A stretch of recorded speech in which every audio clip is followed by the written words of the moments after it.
second season of the Thrive Project is the season of examination.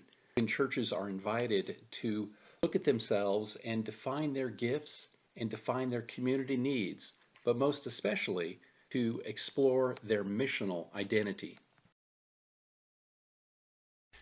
To discern our church's mission is first a question of identity. Who are we? And then it's a question of our motivation. Why do we do what we do? But ultimately, it is a question of doing. What then shall we do?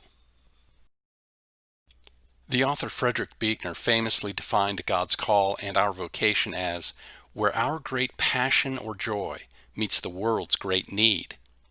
The problem is that for many churches, discerning the intersections where our great passion or joy meets the world's great need looks something like this. I don't know if this place actually exists. I hope it's photoshopped. Either way, if we try to do too many things, try to be all things to all people, we end up confusing ourselves. Instead of trying to do too much, it's best to keep it simple, saints, which means our intersections need to look like this. You'll notice that I've added an additional road to Buechner's intersection metaphor. I agree with Buechner that our great passion and joy needs to meet the world's deep need, and I believe we need something else as well.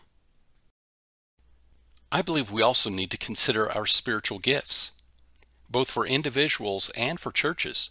Where are we gifted? Gifted in such a way that it invokes our passion and joy.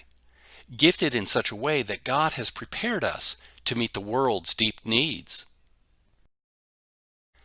So let's pause the video and have some discussion.